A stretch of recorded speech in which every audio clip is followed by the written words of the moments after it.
You're watching Deck Pass Live.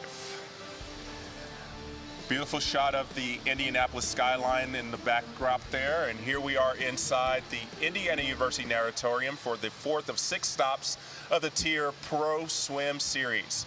Hi everybody, I'm Jeff Commings, and I am joined here at the Deck Pass Live desk by 2016 Olympic gold medalist Ryan Held. Ryan, it's good to see you. Yeah, good to be back. Well, I'm sure it's good to be back. You had a little bit of an adventure getting here to Indianapolis. Had a little bit of a confusion at the airport. Yeah, so what happened was, both of my teammates' flights were at 7:30 a.m. and without even checking, I just assumed my flight was 7:30 a.m. So we got to the airport. We got to the airport kind of late because there was a big traffic jam at 6 in the morning in Raleigh. And so the ticketing lady told my teammates, oh, sorry, you can't make the flight. But the ticketing lady told me, she was like, okay, go right ahead. So I was like, oh my gosh, I'm not gonna miss the flight. So I was running through the airport, flying through security, got to the gate, handed my ticket, and the ticketing lady tried to scan it, didn't work. And then she looked at it and it was like, oh, sir, this is 7:30 p.m. Oh no! And I was like, oh no, I'm 12. I felt such a fool running through the airport for 12 hours early. Yeah, I want to show this tweet that you put up. It was really kind of funny when I saw this. Let's go ahead and show that. It said, me running to my gate, thinking my flight is boarding, only to find out I'm 12 hours early. I mean, come on, 12 hours. So you got there, you're 7:30 a.m., your flight's 7:30 p.m. Mm-hmm. So what do? You go home or do you just stay? Well, Justin actually missed his flight completely, and he got rescheduled for my 7:30 p.m. flight. Okay. So we both called a teammate, and we got in their car, and we pretty much rode in silence the whole entire way home because we were so ashamed. Yeah, Justin because he missed his flight, and you because you were really 12 hours early. Yeah. Yeah, I think you probably will never speak of this again. Yeah. Well, that's really good. Well, it's good to have you here. You've had a pretty good start. This is your first meet as a post-grad. Yes, correct. How does it feel? Does it feel any different? A little bit. Well, I'm obviously doing this, so this is something I never do as in college. But other than that, no, it doesn't feel all that different. I'm still representing Wolfpack Elite, so. Right. So yesterday you got 4th in the 100 freestyle. Today you had a pretty interesting double, the 50 free, and then the 200 free, I would say, is kind of a distance event for you. Did pretty well, got in the finals of both of those. So what are you looking forward to in racing both of those tonight? The 50, obviously racing some of the greats, Nathan Adrian, Blake Peroni, Zach Apple, all those guys, and my teammate Justin Ress, just racing those fast guys and trying to just work on, because I think I always get too spinny in the 50 free. I need to work on just staying longer. Yep. And then in the 200 free, also racing the greats, Zane Grothy, Gunnar Benz, and just try and play my hand at the distance events. Do you think that this is a trial for you to see if maybe you want to add the 200 free to your Olympic trials in 2020? No, I'm definitely not. I most likely won't be going for the 200 free. Okay, but it is good training for the 100. Yeah, it is good training for the 100. Well, so that's mainly why I'm doing it. Okay, so did you sign up for this, or was it Braden Holloway that said you're going to do the 200? Actually, I wanted to do it. Wow. I said I wanted to do all those 4 events. And Braden was like, okay, yeah, let's go for it. If you want to do it, I'm down. All right, that's good. Yeah. So, as we said, this is your first meet as a post-grad. You had a very good end to your college career at NCAAs. You won 2 relays, one of them NCAA American US Open record, that 400 free relay. I mean, I can't imagine any better way to have your final swim to be celebrating with your teammates with an American record. What was that like? Oh, it was awesome. We've been training. The 100 free training group at NC State is just insane. I'm sure. I mean, if you go 42.9, you're basically 5th place on our team. It's crazy how deep and how competitive we get in practice and training with each other. And so to see all those efforts and those Saturday mornings kind of come to fruition, and with an American record, US Open, all the records, it was awesome. It was amazing. And obviously you were part of that 800 free relay also on the first day. So your first swim, you win. Your last swim, you win. So I know you talk about this. Everybody talks about winning NCAA championships and everything, but when it's a relay, I mean, when you're at the beginning of the season, do you guys sit down and say, okay, guys, we have a shot at this? Yeah. Most of our goals like we have our goal meeting, and we do throw out individual goals, but most of the time it's, okay, I want you 3 guys and me, and we're going to win a national championship in this relay. We're going to go hard on these days, these practices. Like, if I'm tired, you're going to push me. If you're tired, I'm going to push you. So. And I've been through NCAA's a lot, and I know that last day, I mean, it's wicked. It's really hard to get up and race really hard. So you had not only 2 relays, that 200, the 100 freestyle twice on the relays, but you had the individual 100 freestyle. So you had 4 100 freestyles in one day, which is pretty tough. So how do you just personally get up and say on that last one, let's go? Oh, well, it's so much easier swimming for a relay, because when you're individual, you know, it's all on you. So if you're like tired and you're starting to hurt, it's easy to kind of let that like poisonous thoughts get into your mind of like, oh, well, slow down a little bit. You don't want to be in that much pain. But when you're in a relay, it's so much easier to say, you know, like, whatever, I'm going to drown out those thoughts. I'm going to do this for the 3 guys on the pool deck right now. So. All right, so we mentioned your 2016 Olympic gold medalist in that 400 freestyle relay. 2017, you weren't able to make that world championship team. I'm sure that motivated you throughout your entire college season, and I'm sure it's motivating you now for this summer. So what kind of work are you putting in to make sure that you're on that top team for Pan Pacs this summer? Well, I'm light years ahead of where I was last year this time. And I think the biggest thing last year is I was like mentally overconfident in myself. So I was leading into Rio. If I didn't do something correct, I would go back, do it correct again, and just keep on doing it to make it like a better habit. Whereas last summer I was like, I missed that wall, you know, like whatever. I'm an Olympian, I'll be fine. Yeah. But obviously that mindset did not work and it came back to bite me. Yeah. So now I'm going back to that mindset of pre-Rio of I have to be my very best, my absolute best. Yeah, you have to, especially in something like 100 freestyle. One mistake, and yeah, you're 7th place, and you're not on that team. Yeah. So you and obviously you know that now, and I'm sure there's a lot of people out there who know that 100 freestyle, it is stacked. There's no way that it's an extremely deep field. Yeah. For the United States. I mean, in prelims in Irvine, I mean, you're going to pretty much have to go your hardest. Yeah, and exactly. That's a challenge. That's a challenge, but I'm sure it's a fun challenge. Oh, I love it. Yeah. So you were talking about this 100 freestyle group that you train with. I mean, 42.9 being 5th place, which is crazy. So, you know, what kind of day in and day out is it competitive, or is it a kind of a friendly pushing each other to be the best?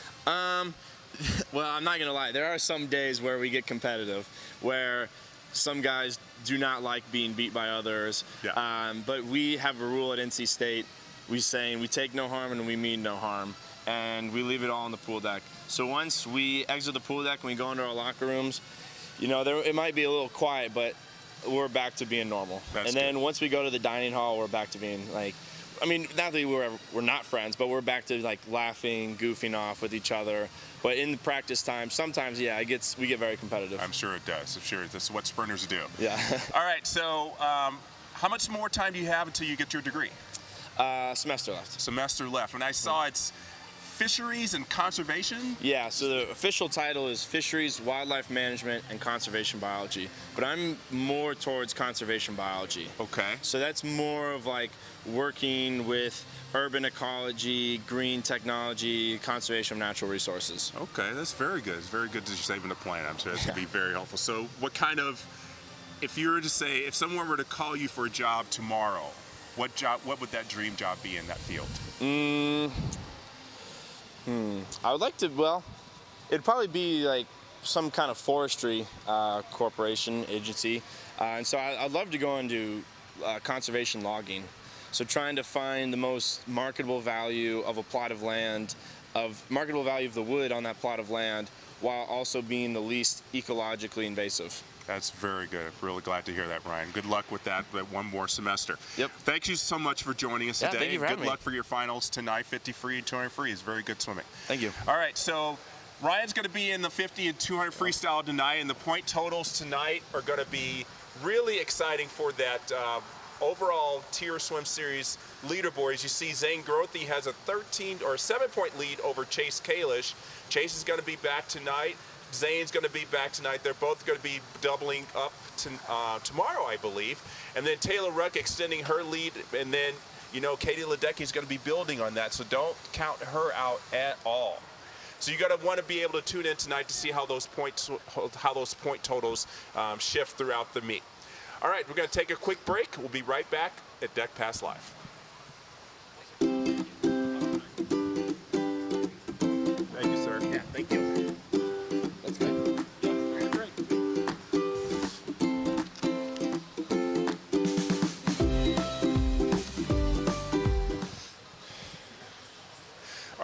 All right, so it's pretty quiet here at the Indiana University Natatorium. We're a few hours away from what's going to be a very explosive finals.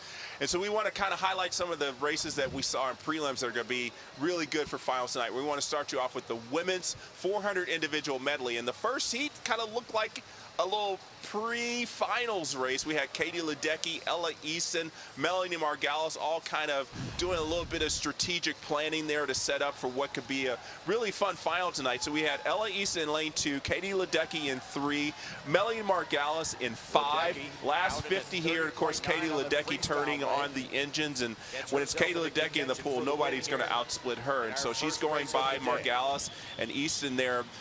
And, you know, obviously these three ladies are going to swim faster tonight, but it's going to be interesting to see how much faster they can go. It'd be great to see somebody go under 440 in mid-May in the 400 IM. And, of course, Katie Ledecky kind of seeing if maybe she has the chops to do a good 400 IM, at least domestically, and maybe she'll add that to her international program. We'll see. So be watching for that 400 IM tonight. As you see, Ledecky leads the qualifiers, 441. Margalis, Easton, McHugh, Guyan, Flickener, 40, Sekeli. We got 4 Stanford Cardinal in that final, so that's going to be a big boost for them. All right, next up was the men's 400 IM, and that heat with Chase Kalish. He was kind of doing a nice little easy swim, and he thought he pretty much had it all in the bag. He could just coast through this final 50, but these guys didn't have that plan. So it was Carson Foster, Gunnar Bentz, and they were kind of battling it out there up there in lanes 5 and 6, and you see Chase Kalish there and 25 to go. He still hasn't put the kick in, and he thought, okay, these guys are challenging me here, and he still hasn't put it in with 15 meters left. And then all of a sudden, he's like, I'm going to win this heat. And there goes the kick, final 5 meters, and Chase gets the win, 424 and change. And, of course, Chase has much more in the bank. He's going to be under 410 tonight. Daniel Sos, Sean Grisham, Jay Litherland there at the top qualifier of 422. Jay, of course, was the 2016 Olympic finalist for the U.S. with Chase in that 400 IM. So this is going to be a fun final to watch. Behind Chase, obviously Chase is going to be the class of the field, but we'll see what else these guys have shaping up. And then the top 3 qualifiers in the men's and women's 50 freestyles, Justin Rest, Ali Kalafala, and Nathan Adrian, the top 3 qualifiers there.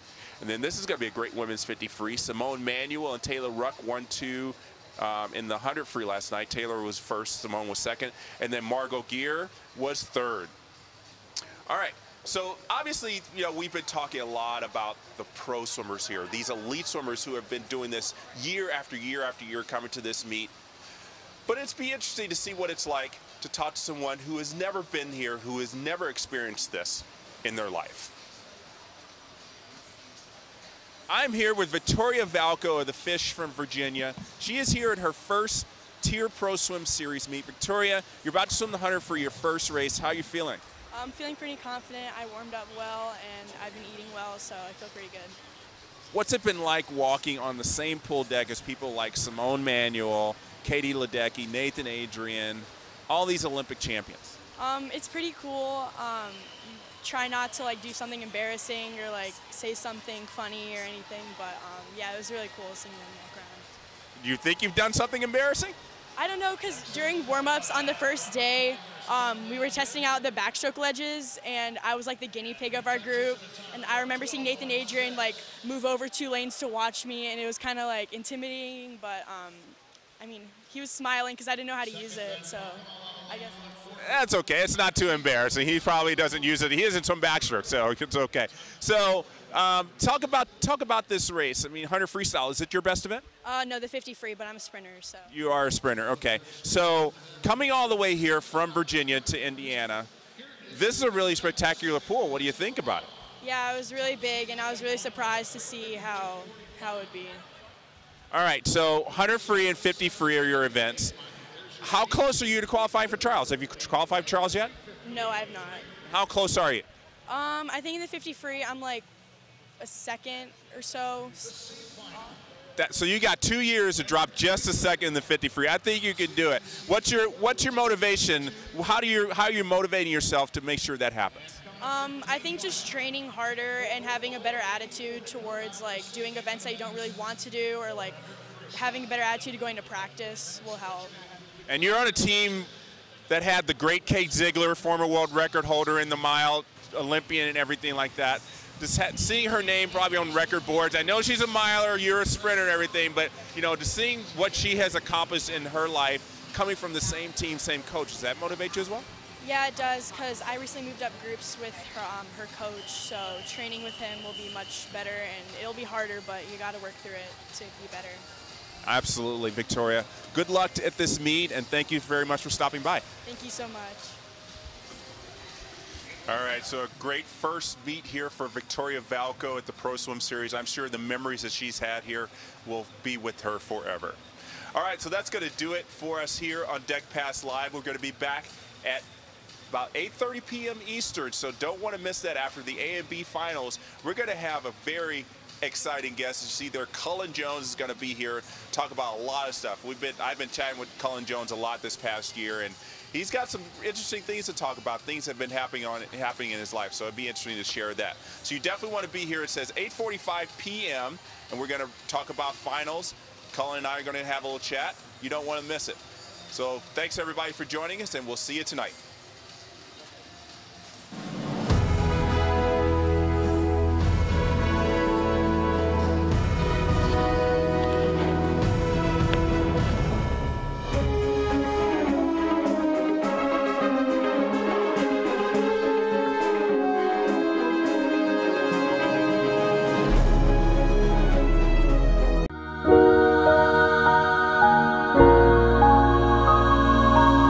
Bye.